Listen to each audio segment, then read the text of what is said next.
బోనమ్మా, శివ స్నేహల పెండ్లి మీరు తప్పక రావాలమ్మా. మీ చేత్తో వాళ్ళనెత్తిన 4 అక్షంతలు పడితే వాళ్ళ కాపురం కలకాలం సల్లగుంటదమ్మా.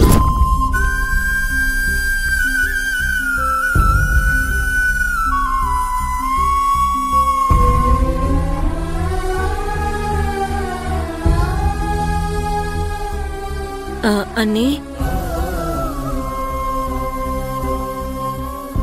ஒரு మారు నేను చెప్పేది విను.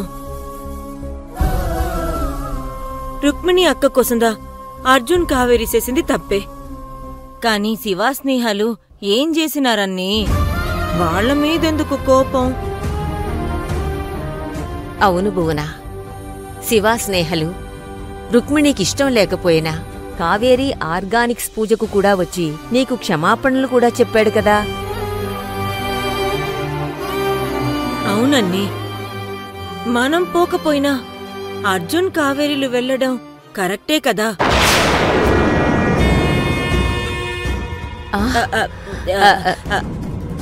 అన్నీ నీవు ఏదన్నా కరెక్ట్. పెద్దమ్మా పోదాం పద. ఆగు కాకి.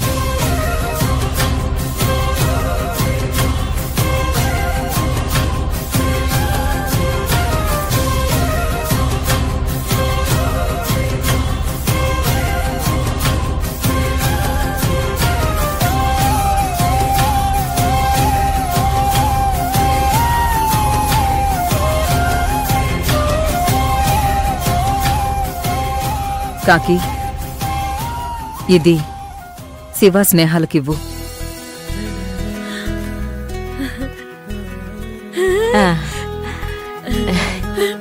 అన్నీ నీ మాట కఠినం. టింగ్ టింగ్, మనసు చాలా మంచిది. కాకి, అన్నీ నేను శీఘ్రంగా పోయి ఈ రింగ్ ఇచ్చేసొస్తాను.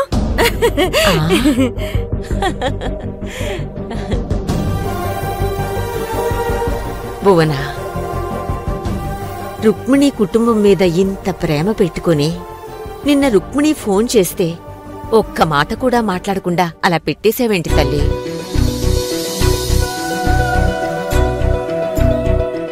అయ్యిందేదో అయిపోయింది.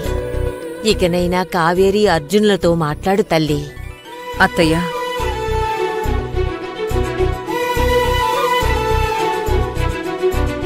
కావేరి నా తర్వాత నా ఇంటికి, నా పరువుకి వారసురాలు అనుకున్నాను.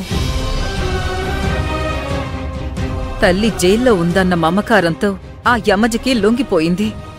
అందరం రోడ్డు మీదకి రావడానికి కారణమైంది. అది నేను క్షమించి మాట్లాడితే కావేరికి తనేంటో, తన శక్తేంటో తెలీదు. నేను తనతో మాట్లాడాలి, నేను ఆనందంగా ఉండాలన్నా కావేరి ఆశే తన ఆశయం కావాలి. ఆ యమజ మెడలు వంచి నా కాళ్ల దగ్గర పడేయాలి.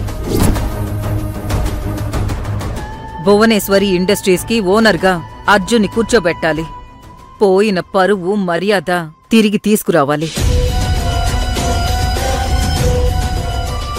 అందుకే అత్తయ్య, కావేరి అర్జున్లతో మాట్లాడాలని ఎంతున్నా అది నా గుండెల్లోనే అడుచుకుని రాయిలా ఉన్నాను.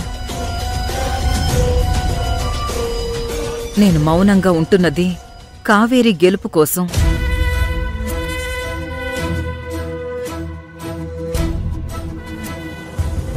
భువన, నేను కూడా నిన్ను అపార్థం చేసుకున్నాను. నన్ను క్షమించు తల్లి. అత్తయ్య, లేదమ్మా, నేనిక బాధపడను. నువ్వు నీ కోడల గెలుపు కోసం చూస్తున్నావు. నేను నా కోడలనుకున్నది నెరవేరాలని చూస్తున్నాను.